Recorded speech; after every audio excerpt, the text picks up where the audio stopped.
You sit close, okay? Don't lean to the side or anything like that. Hi. Oh my goodness, this is a terrible way to start the day.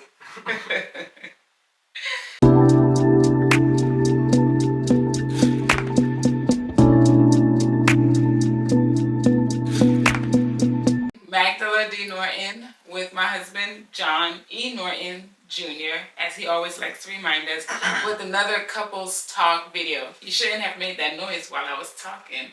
So I was talking. Why would you do that? I can't control when I gotta clear my throat. Oh my gosh. Babe, you're gonna have to like get better at this thing. You gotta like learn to control certain things and like don't do it while I'm talking and we're recording. So you want me to joke? No. Just what's gonna be work? Say excuse me. Just hold it and wait. We are going to be talking about our relationship and things that we do within our relationship No, to you sound keep like it. Steve Harvey. Relationship. To keep our relationship healthy. You go ahead and start us off. You over here drinking coffee. I haven't even taken a sip yet because I've been talking. So you start us off so I could take time and like drink coffee and like wake my voice up. Go, please. You spill that in your shirt. That's what I hope you do. You mess your mouth. You spill it in your shirt. That's exactly what I hope happens to you this morning. Go ahead, John, so, please. how to keep a healthy relationship. Some of the things that we do. You got to know your partner. So, it's crazy. I don't know if we said this or discussed this before, but a long time ago, she was walking around the house upset. And she was slamming doors and big man. Storming out the house. Mad. And I had asked her before if she was upset. No, I'm okay. And then this is before she was slamming doors and stuff. Are you okay? Yeah, I'm all right. And it got to a point where I know she's not okay. Something's bothering her. And I told her, well, you're going to get to a point to where I'm not going to ask. And I don't believe in that. You should know what's wrong with me. Now I shouldn't know how you're feeling. Yeah, I can tell you're feeling some way emotionally. But I shouldn't know what caused it. Because if I knew what caused it, I'm not out there intentionally trying to piss you off or get under your skin. I don't do that. Yeah. And for the most part, most people don't do that. If they are, that's an unhealthy relationship. Mm-hmm. You should get out of it. But I had no clue what was wrong with her, and it got to a point where I was done asking. Like if I asked you for so many times what's wrong with you, and what have I done, what all those things, and you just say nothing, I'm okay. Cool, be okay. And when you're ready to talk about it, you let me know. And so I stopped asking, and one of those days she was just walking around, slamming doors, and she asked me, "Did you not notice?" Yeah, I noticed. I wasn't gonna ask you what was wrong with you though. Because whenever I do, I'm okay, there's nothing wrong. Why does it always have to be about you? I did say that. And my thing is that it's not necessarily if it's about me. If I see my car's up, there's something wrong with my car, I'm gonna fix it. I don't care who caused it. I'm not trying to pinpoint the blame. But when your emotions are out of whack and you're upset, that has a impact on the household. Yeah. Like the energy is off. Mm-hmm. And I'm real big on energy. Like you can go to a place and like, nah, energy ain't here. I'm not feeling it. I'm ready to head out, but you can't leave home. You shouldn't leave home. But so you were saying know your partner. Yeah, can you circle back to that? You gotta know, like, and you have to know your partner, and like you should be able to tell when something's wrong, and then you can sit back and reflect. Okay, cool. Okay, gotcha. What did I do, or what's going on? And if you can't figure it out on your own, ask. And as a partner, if your partner is asking, male or female, you should just be open with them and tell them what's wrong and not try to conceal it and play a game of charades. You should know what's wrong. Why I gotta tell you what's wrong? Blah, blah, blah, blah, blah. You didn't sound like that, but almost. You did not sound like that, but it was almost like that. It was funny. But that's something that we worked on, communication. And that was one of my struggle points. Like, no, I'm not going to sit here and tell you what's wrong. You should know what happened, what went wrong. You should know. Why I got to remind you? But I had to learn, like, no, I might take something a certain way, but the person probably didn't mean it that way. And they didn't realize that I took it that way. So then now you have this miscommunication, misunderstanding, and it could lead to so much more negative energy in relationship because you didn't communicate about it. You didn't say anything about it. And I spoke to one of my life friends, my life mentor about that communication. I said, yeah, communication is like, it's not my strong point. It's something that I'm not the best at, especially expressing negative emotion. I can talk positive all day, like, oh, you did great, that was awesome. But when it's like an area of contention, I'd be like, oh, I don't like this. It might ruin the relationship or the friendship or whatever. Dang, but it really bothered me. But dang, do I want to talk about it? How do I say it? Like, how do we say these things? There's a big difference between communicating and being and complaining. And I'm saying being because I don't know if kids are watching. Gotcha. So yeah, it's a big difference. You can say, hey, like there was a conversation that we had. Excuse me. There was a conversation that we had where, all right, cool. I know that she's feeling some type of way about some stuff. So what's wrong? And then she expressed what was wrong. When someone does that, the response to that shouldn't be, well, you're not doing this. Yeah. Because now it's going to be an argument and it's going tit for tat. If you felt some type of way and about anything and someone expressed something to you, right there is not the time to... Well, you don't. It's not the time to do that. Because that's going to start an argument. If you felt some type of way, you should have been said something. Yeah. Holding on to it and hoping it gets better ain't the way to go. Like, if I'm not going to see my child's room not clean and just sit there and be mad at my child, you're going to tell you, go clean your room. Yeah. Like, you're not going to let it just build up, and then when she asks, or I got a daughter, so when she asks, can I go here? You say, no, your room's not clean. You never said anything about the room. Like, yeah, and I understand, like, you shouldn't have to say clean your room to a kid, but you're going to have, as a parent, you're going to tell your kid, because they're not going to care. And then in your relationship with your spouse, significant other, they going to be doing things that's going to get under your skin unintentionally. And so you're going to have to say, hey, can you stop doing that? That's not cool with me. And then they're going to say, oh, I didn't know. Oh, my bad. Yeah, so that communication, I feel like communication it's like number one. If you're not talking about things, good and bad, that's a recipe for disaster. So that's how we continue working on our relationship and building on our relationship. So I've learned to be more expressive. And for me, John's cool with like talking things through, but I need a little bit of time and space. So I've told him that. So I think he realizes it now because he'll ask me and he'll want me like tell him, right then and there what's wrong. But I said, I need time. I need to process. I still do that. And it's so bothersome. He does not like it. Because so my thing is this. But we're different in that regard. I get upset. I'm upset for a longer period of time than when she's upset. She can get upset at something and she's good 10, 15 minutes later.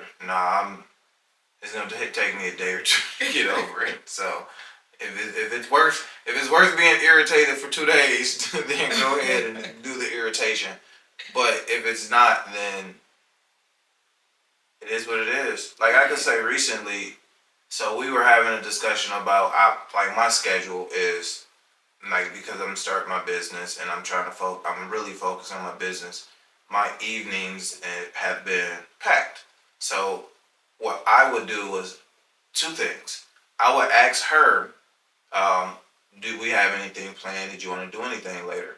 And she said, why is it always I have to figure something out? Because if we didn't have things planned, yeah, I wanted to work. I was going to try to work to help grow this business because it's not something that I'm going to be able to continue if it's not bringing in income. And the only way to bring in income is to be consistent with it. So I'm super focused on it. And so I could tell she's walking in the house upset when she comes in and sees me on an appointment or sees me in a meeting, and it shouldn't be that way. It should be understood. Okay, cool. You work during the evenings, so we had a discussion. And okay, cool. Well, I'll set some days aside where I just won't work, and we can do things together. And so we set some time aside, but it was discussion that we had because I noticed that she came in the house upset and irritated at something. And so it was actually bothering me that she was irritated. So I got to a point where I didn't want to do my business or work my business around her at all. I would pick up and go into another room when I hear her pulling up, and I would isolate myself because I didn't want her energy throwing me off. And I was in a meeting. We went to a conference a couple weeks ago, and one of the leaders had said that when he was starting, and it's within our business, it because of the time commitment up front, it does frustrate some spouses. That we got I don't want to say a spousal support program, but it's essentially it's a spousal support program. Whenever we go to conferences and stuff like that, spouses tell their story of how it was difficult in the beginning, but they came around. And when you have your spouse plugged in as well, it really helps your business grow. And so the spouse was like, they were driving to an appointment, and she was driving, and he was in the passenger seat prepping for this meeting, and she just was negative. And he said, you know what, pull over, I'll catch the bus, because I'm not going to allow you to upset me and throw my energy off because you got a bad attitude and we're on our way to an appointment. And so he's told her, pull over, I get out the car. And she realized at that point she had to check her attitude because things that she was doing was negatively impacting the growth of his business. And so that's part of that communication, that he reached a point to where, you know what, I can't take this no more. And it shouldn't get to that point. We should be having these open lines of communication while things are I mean, you may not say it the first time. Maybe it was just a blip on the map, maybe. Yeah. It's not that was different. She just first time she did that. Okay, that's weird. But when it gets to a point to where it's a constant, like, hold on, wait, time out. We need to back up and talk about this.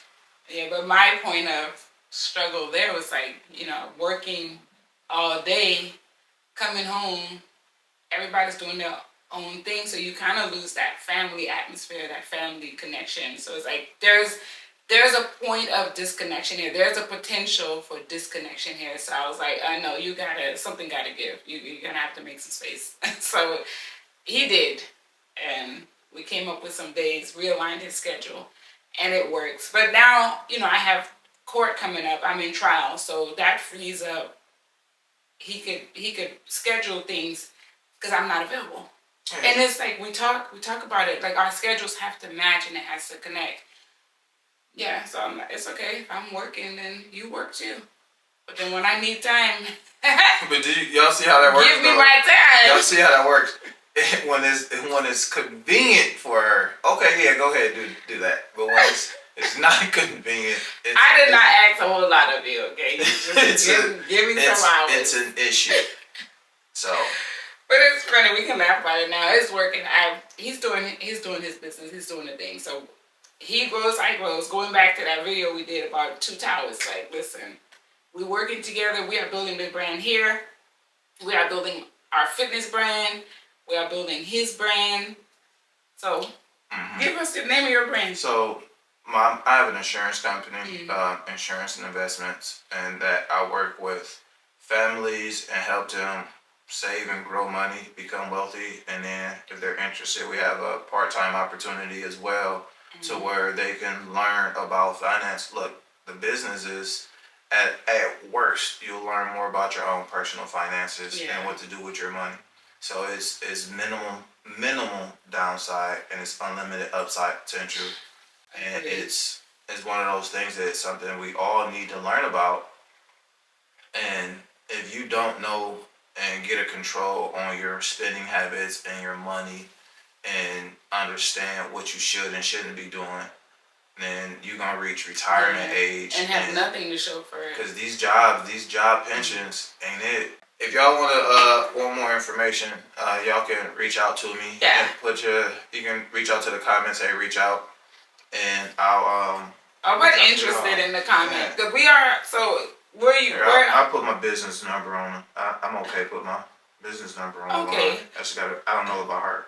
We are tying some of that knowledge into like our financial talks, focusing on that because in relationships you're combining the income of two people.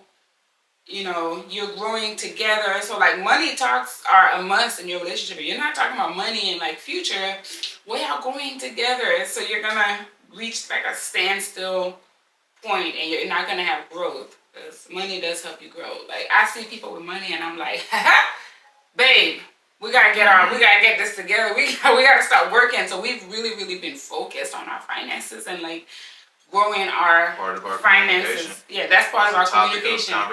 It's a topic of conversation. So health, relationships, communication. So my phone number is 267-483-7249. If you want to reach out to me, I'm cool with it. That's my it'll ring to my cell phone. Okay, and we're gonna put it in the comments section too. So you have communication for healthy relationships, like how to establish a healthy relationship, talking, communication, right? And then also working together. Right? Working together in everything. So you can't be separate in anything. Everything got to be together. Dealing with the kids, managing the house. And it's just communication. Yeah. Like, it's like if I'm off for a week, if I decide, you know what, I'm not gonna work and I'm gonna be off for a week. Yeah, I'm gonna take 1 or 2 days for myself. It should be understood.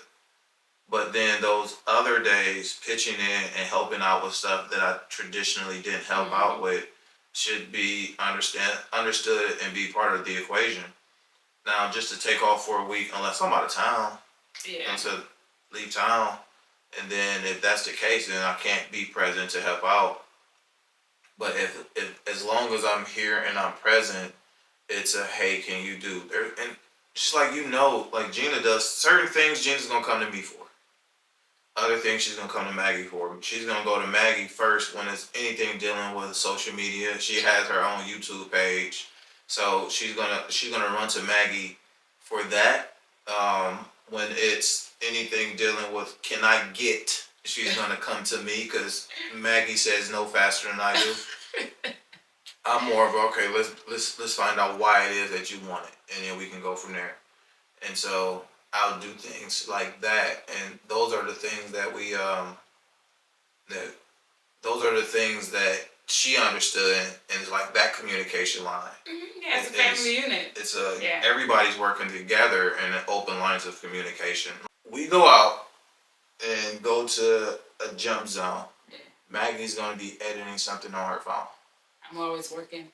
And I'm gonna be the one to have to chase the kid around. If you have another child, they can play together. Y'all go play together. That's and true. They have no cares in the world. They don't bother you. And that's that communication and understanding. And I've had to tell Maggie, like, hey, you can run around with her. I'm not running, I'm done. Like, I'm not walking down this slide. I'm 6'2". And then what I start doing, I'm running around and I'm like... And she's recording and... Yeah, living life as a content creator. It's very, very interesting. But yeah, we ended up back at communication again because it's at the heart and it's at the root of everything. And then of course you work together and then you have to, and all of that like falls under communication. Like communication is how you work together. Understanding like your spouse or their wants, what they need, being attentive to them, and just like caring. caring about your spouse or significant other. Like those are the things of a healthy relationship. And taking, so I have a balance between selflessness and selfishness. So I am very self-care. I want to take care of myself because if I am not well, no one's gonna be well because like your energy rules the house. So I block time for myself and I'm like, nope. You said, I want to make sure I understood Selflessness that. and selfishness. I want to make sure that I understood that right. Yeah. If your energy is off, it's bad for the house. It's bad for the house. So if my energy is off, it's just bad for me. It's really kind of just bad for you. Okay. I mean, like we Gina and I are like, oh, Daddy's not feeling well. We were like, okay, we still gonna continue. Like we're still gonna be like, I gotta work through my own. Because you don't bother us. I think women have this energy like, I'm gonna tear this whole house apart if I'm not right. Men are just like, they're just gonna sit there in the corner. As long as you don't bother them, they're gonna lay in bed. Women, we are up and about. We are fussing. We are cleaning mad. Everything we do, we're doing it mad. We're cooking mad. So if you do all these things when you mad, I'm gonna get you upset today, so you can do some cooking and cleaning.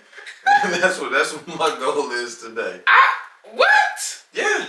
I'm gonna get you mad so you can do cooking and cleaning, and I can go in the room and watch some TV. I am the cleaner in this house. Yeah, okay? Absolutely you are. You 100% are. I am not big on cleaning. I will clean. I clean happy though, but if I'm cleaning mad, it's I'll straighten up. I clean the kitchen. Yeah, he does. So, you know what? I love that you brought that up. So we'll talk about gender role type things, non-traditional aspects of it, and like how you can make those things work in your relationship. There's no like, this person does this, that person does that. Like, work together. It's one household. You're working together to make the house a healthy house. If that means he has to cook this day, I clean here, I take the trash out. I'm not gonna mow the lawn, but you know what I mean. If you're a woman who mow the lawn, like help your man out, mow the lawn. That's where I draw the line, though. I'm not gonna mow the lawn, like. But anyways, you get what I'm saying, right? Okay. Yeah, we're going to end here. Our residence is not the most quiet space at the moment, and the people who are the loudest are awake now. So we are going to end. Person. So we are going to end this video. Thank you for watching this video. If you've made it this far, let us know what you learned, if there's anything that we said that inspired you, or if you have any questions you would like to ask us or a topic you want us to cover, or a topic you want us to discuss in a future video. Thank you so much for watching. Go ahead and subscribe to this channel if you aren't already subscribed. Turn those notifications on so you do not miss another video. I am Magdala D. Norton. This is my husband, John E. Norton, and this is our... John E. Norton Jr. The Junior. This is our Couples Talk podcast. Have a beautiful day.